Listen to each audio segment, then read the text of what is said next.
Did any of the following actually happen as described in these scary stories? I saw a werewolf transformation in Central Park.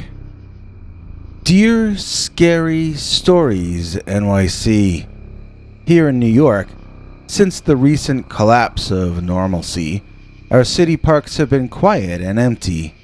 That makes them attractive to an old curmudgeon like me, so I go to Central Park every day that the sun is out. I used to bring my laptop with me, but that would be foolish to do with the crime rate the way it is now. Besides the increased risk of violence we're enduring, I discovered for myself another new threat when I saw a werewolf transform in Central Park. Back during the heyday of the quarantine in 2020, most of my neighbors were huddling inside in the dark, afraid to go out in the sun. I'm really old though, and I know that it's healthy and fun to get out of your dark apartment. I'm originally from California, and to me there is nothing better than to breathe real air, soak in real sunlight, and real vitamin D. Most of the people who agree with me left the city early for states south of here, leaving only those who believe what TV tells them, and poor folk like myself who are just too broke to move. This left Central Park open for me as almost my private garden of delights. I could leave my cell phone home and then take a long walk as though it were still the 20th century, which was my heyday. During that summer last year, I could wander around for 20 minutes before even seeing another human being on some days. Of course, on the day I'm about to describe for you, I saw a human become something else. Enough of my character profile. Let me explain exactly what I mean when I say I saw a werewolf transformation. It was not exactly like I've seen in the movies, although it was more similar to American Werewolf in London than it was to Lon Chaney and the Wolfman. It was different from anything I'd ever seen before, or am likely to ever see again. I don't know if this guy transformed in a unique way, or if this is what all werewolf transformations look like, because before I saw this, I did not think werewolves could possibly be real. Even now, I'm not certain I should believe what my eyes showed me on that afternoon. That's another thing. This happened in broad daylight, not in darkness, and not under the full moon. Well, maybe it was the full moon. I don't really pay attention to stuff like that. I'm not into astrology or anything. I've always been mainly science-based. That's why I still don't know if what I saw was legitimate or not. Maybe I was having a stroke, and this was a vision of some sort. Maybe someone was playing an elaborate prank on me. Maybe it was a stage magician practicing his new trick out in the park. I'm just going to tell you what I witnessed, and you are free to have your own opinion about it. You don't get to have your own opinion too often any longer, so you should appreciate this. It was a very warm day in the summer of 2020. I was walking from the west side where I live over to the east side. I was following no particular path, and I had no goals in mind other than to stretch my legs and enjoy the vitamin D. I think I had chosen to walk eastward just because I hadn't done so in so long. As I said before, there were very few people out, and it was like the entire park existed only for me.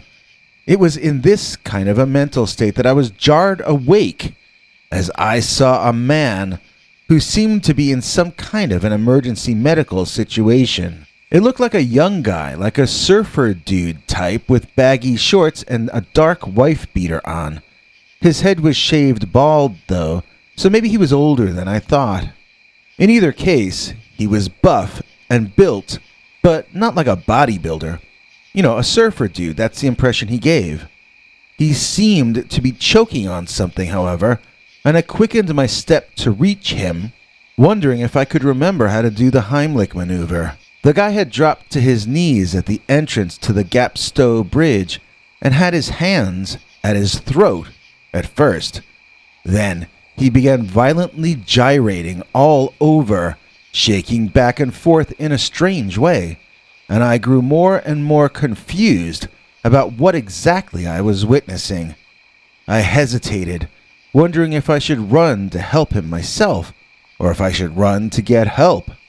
I wasn't sure where I could get that help for him, though, because, as I mentioned, I like to leave my phone at home. So I hesitated even more. That was when things got really and truly strange. The hair on my arm began to stand on end as though I were moving into some kind of Tesla energy field or something, and I had the strangest rush of emotions that I've ever experienced. That's kind of why I wonder if this could have been a hallucination or an episode occurring inside my own brain. Normally, seeing people get sick doesn't make my hair stand on end that way. Not knowing what to do, I just stood there, my jaw dropped way open, staring and hoping something that I saw would fill in the blanks in my mind and let me know how I could help this guy before it was too late. I guess I was kind of worried that he might be about to expire. Well, he did not expire, but something just as upsetting happened. Still on his knees, the guy reared back and began screaming in pain. I want to say howling in pain, but at first it was a scream. It was only as the shouting persisted that it began to sound more and more like the howl of a lonely wolf in the middle of the wilderness. I began to shake almost as violently as this guy was. The painful sound of his shouting caused me to feel as hurt inside as he must have been. I couldn't help but empathize with his situation, in spite of the fact that I didn't even know what was happening. And then his mouth crunched out into a long snout, and his teeth grew and sharpened. His ears stretched out and became pointed like Spock ears. Then they grew hair, and they moved up his skull. My legs gave out on me, and I landed on my old man's butt. Lucky I didn't throw out my hip. From that point forward, this fellow had a captive audience as I was moving into something like a state of shock. I couldn't stand. I couldn't walk. I couldn't speak. I could just sit there and observe. His chest expanded, making more crunching noises, and the fellow's shirt tore into shreds. The bottoms of his baggy shorts grew tight around his massively growing legs, and they tore as well. I didn't notice hair growing or his skin tone graying out, but afterward I noticed that it had happened. He was now a much taller man, an incredibly hairy man, and he tilted his now elongated snout to the sky to howl even louder. After some time of this extreme noise echoing all through the park, the guy seemed to finish his attack and finish his morphing, falling backward and lying on the entrance to the bridge, panting in an extreme fashion. It looked like his lungs had doubled in capacity, although I can't explain to you how that could actually happen in our consensual reality. Even as I was watching this, I knew it seemed impossible. I also knew I was not in bed dreaming, so I wondered if I might be suffering from heat stroke, or if I had somehow broken my brain. Watching him lying on his back, recovering from this experience, I began to attempt to move and stretch my own legs. I wanted to get out of there. As bad as that sounds, I wanted to leave this guy to figure out his own problems, and I wanted to move myself elsewhere. Before I could even begin to attempt to stand, however, the man sat up abruptly, and I could see it was no longer a man at all. It was some kind of animal wearing the tattered remnants of the surfer dude's clothing. This big, brutish creature had a look on its face of serious, savage hunger. I tried to scream, but just as though I were having sleep paralysis, I could not make a single sound come out of my throat. I know I was not experiencing sleep paralysis because I was sitting up and had just been stretching one of my legs. In other words, I was not paralyzed, but my vocal cords seemed as though they were. I was looking at this former human being, its now incredibly long tongue hanging out of its mouth, desperately panting. Its yellow-orange eyes looked as stunned as I felt inside. The transformation had exhausted and surprised the creature as much as watching it had affected me. A fly buzzed around one of the tall ears on the top of its head, and that ear twitched to swat the fly and send it on its way.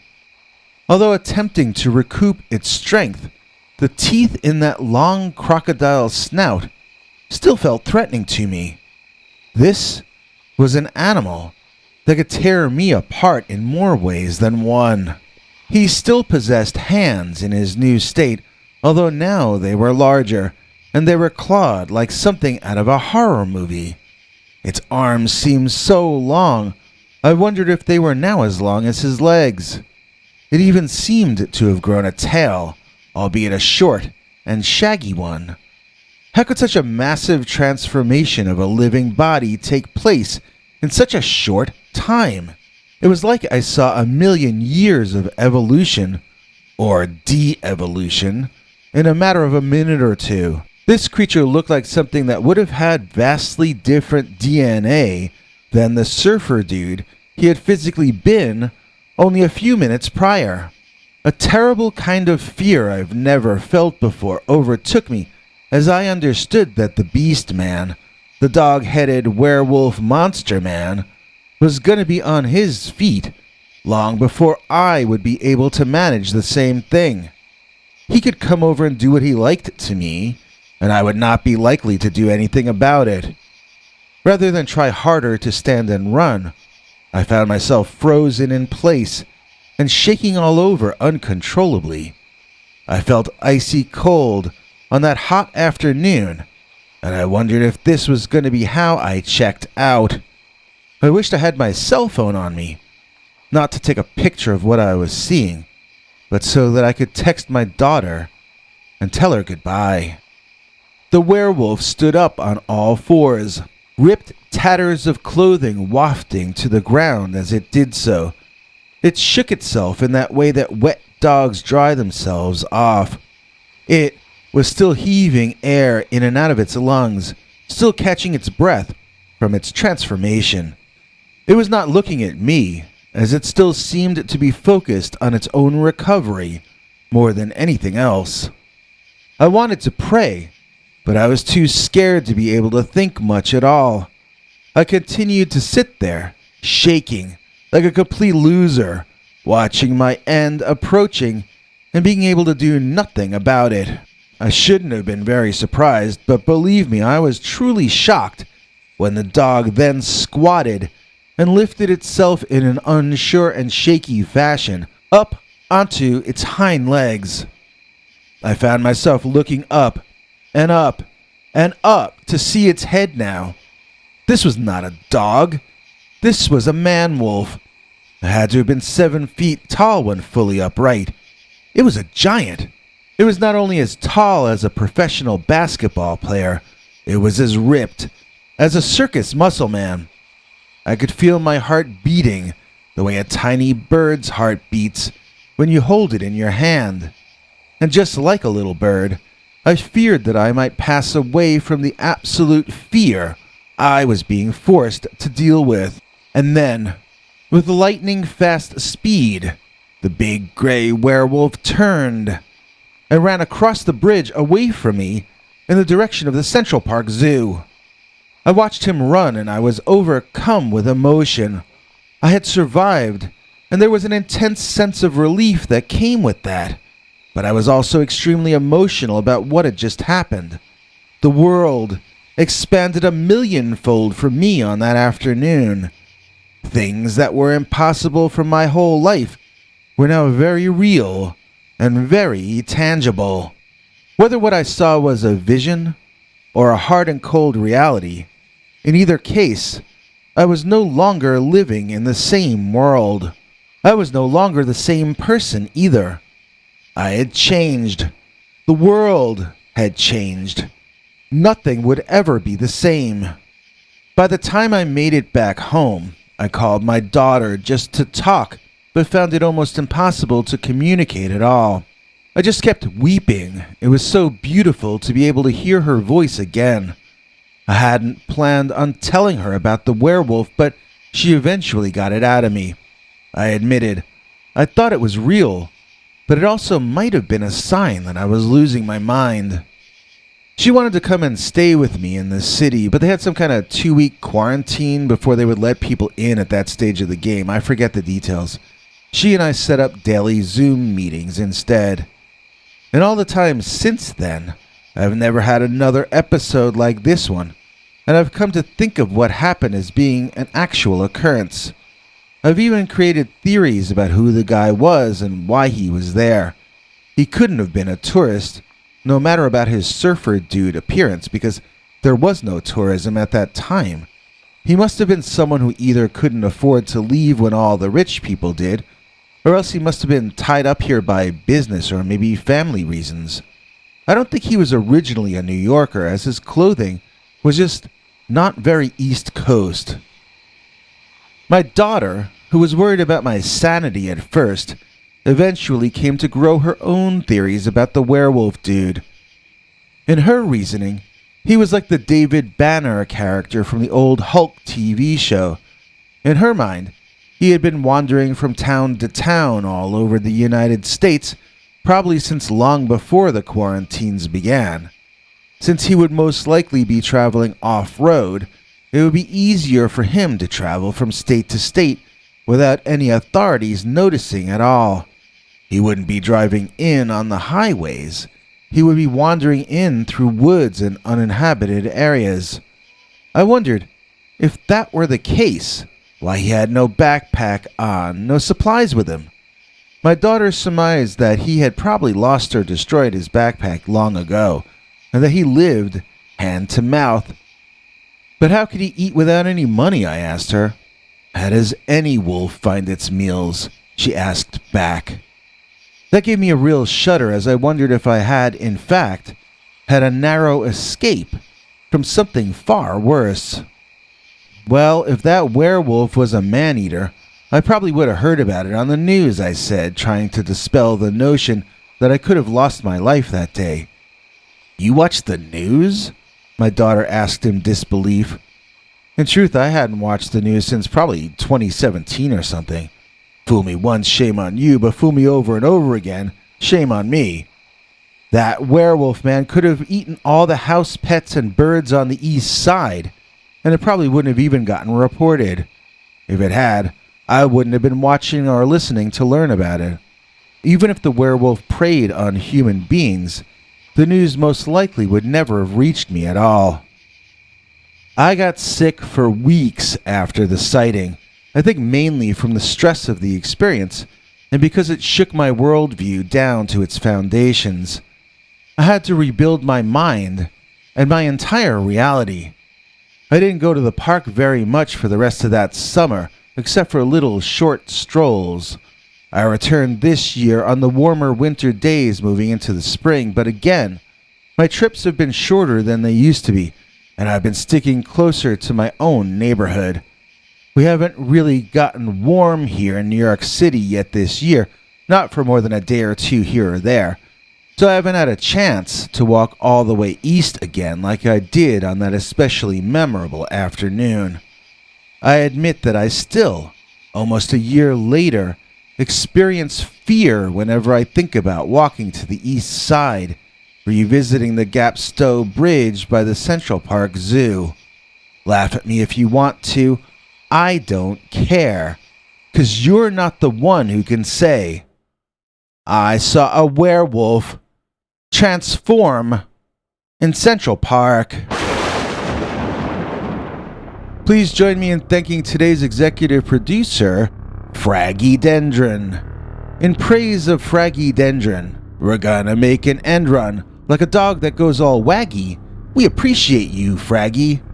This episode would not be possible without the help of our many executive producers, such as Fraggy Dendron. Thank you, Fraggy. This episode is dedicated to you. And now, here's Dr. Death to explain how you too can become a Scary Stories NYC channel member and get to see our secret uncensored scary dogman stories. Doctor? Thanks for watching till the end.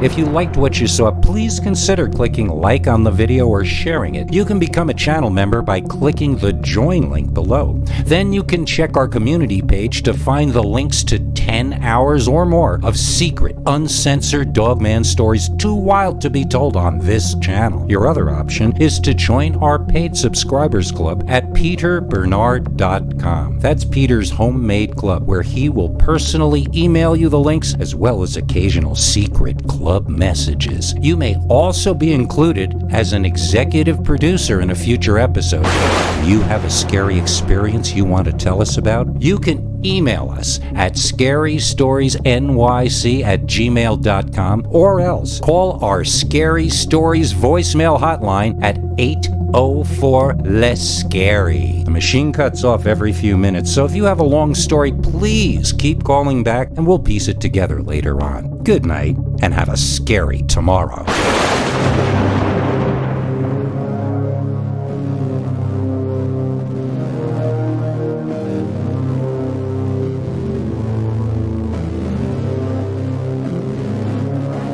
Come back for more scary stories.